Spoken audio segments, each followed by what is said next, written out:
Te sientes bien en tu propia piel, te queda perfectamente. En ningún momento se te ocurriría cambiarla. Aunque parezca extraño, a lo largo de tu vida ya cambiaste completamente de piel y esqueleto varias veces. Personalmente, inicio con calma la renovación de mi quinto esqueleto. Y si puedo afirmarlo sin equivocarme, es porque durante el siglo XX, la humanidad tuvo la brillante idea, y lo digo irónicamente, pónganme muchas comillas, de hacer explotar un buen montón de bombas nucleares en el aire. Voy a explicarme. Seguramente coinciden en que no son los mismos que a los 5 años al crecer. Nuestros cuerpos cambian y se renuevan. Y, al llegar a la edad adulta, en ningún momento este proceso de transformación y renovación continua se detiene. Desde que empezaron este episodio, estrictamente hablando, ya no son exactamente los mismos. No es que yo pretenda haber cambiado algo en ustedes, sino más bien que ustedes mismos se han transformado ligeramente por su cuenta.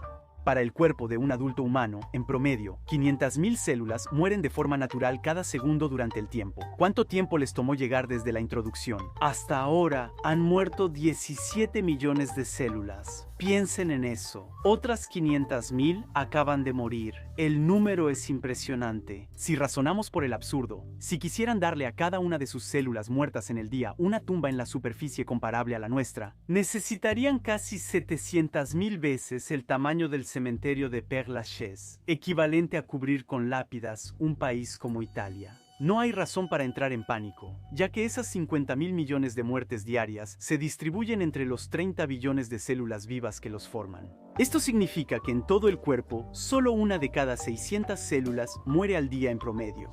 Mientras pasa esta aparente hecatombe, ustedes generan casi lo mismo. Piensen que sus uñas crecen imperceptiblemente a escala nanométrica. En un segundo, las uñas crecen 1.000.000.000º de metro, equivalente a 10 átomos alineados. En otras palabras, durante la frase que estoy pronunciando, unas 50 átomos se van a añadir en longitud en la compleja estructura molecular de queratina que forma cada una de las uñas de sus manos. En el caso de su cabello, cuyo crecimiento es de 2 a 10 veces mayor que el de sus uñas. El crecimiento es de 20 a 100 átomos por segundo. Llévelo a la sección gigante de cada cabello. En comparación con partículas subatómicas, millones de átomos llegan cada segundo.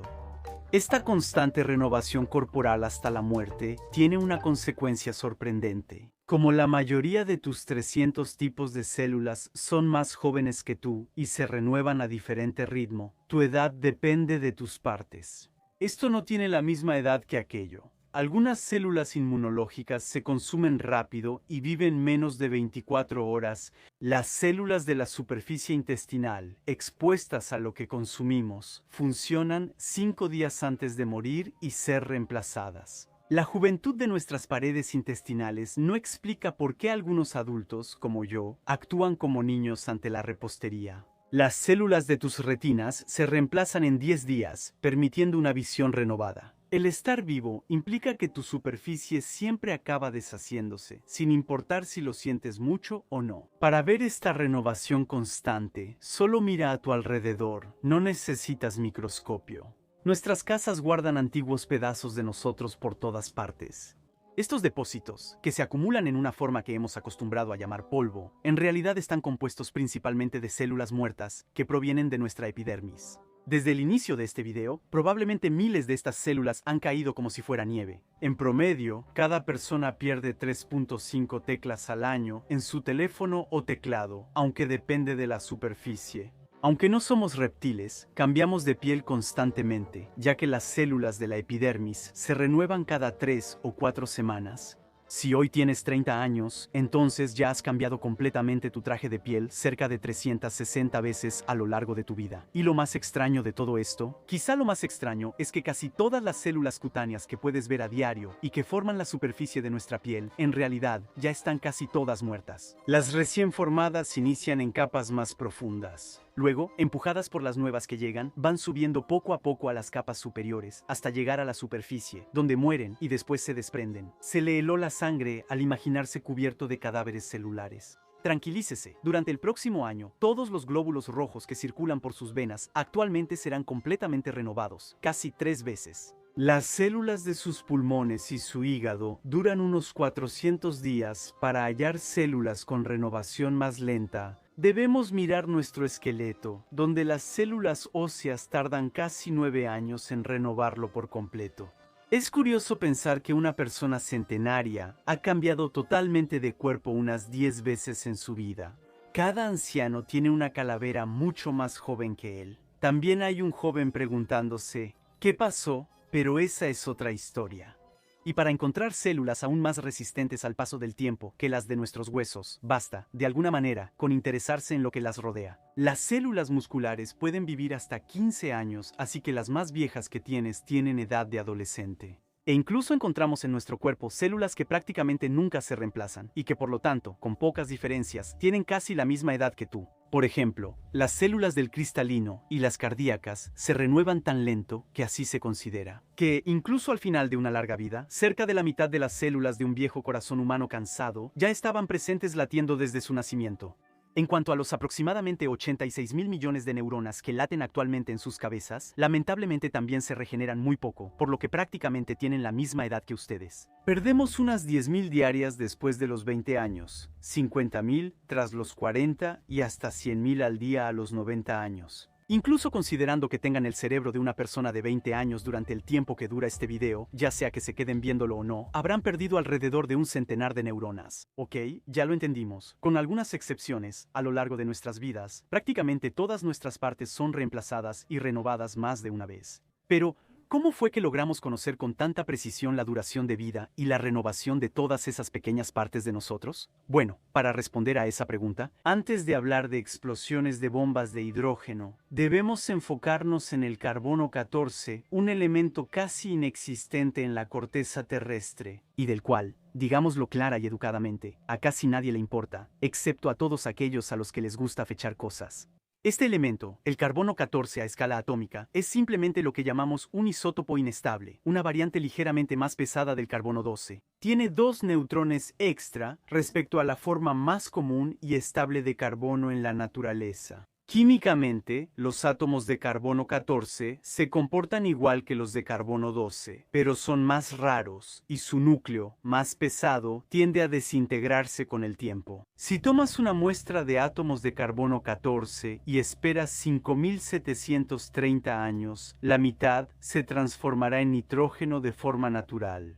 Por eso la vida media del carbono 14 es de 5.730 años. Obviamente, algunos de estos átomos pueden desintegrarse en apenas unos segundos y otros permanecer como carbono 14 durante decenas de miles de años. En promedio, en toda la muestra, la mitad se desintegra cada 5.730 años, ya que este elemento lo hace a un ritmo constante, lo que lo convierte en una especie de reloj, un cronómetro interno que puede servir como marcador del tiempo que pasa. Para entender bien por qué, hay 2 cosas esenciales que hay que comprender. La primera es que la cantidad de carbono 14 en la atmósfera se mantiene, durante periodos relativamente cortos, más o menos constante. Esto parece paradójico, ya que este elemento desaparece naturalmente y debería dejar de existir en la naturaleza. Sin contar que entre 15.000 y 18.000 metros de altitud rayos cósmicos de alta energía penetran la atmósfera superior constantemente.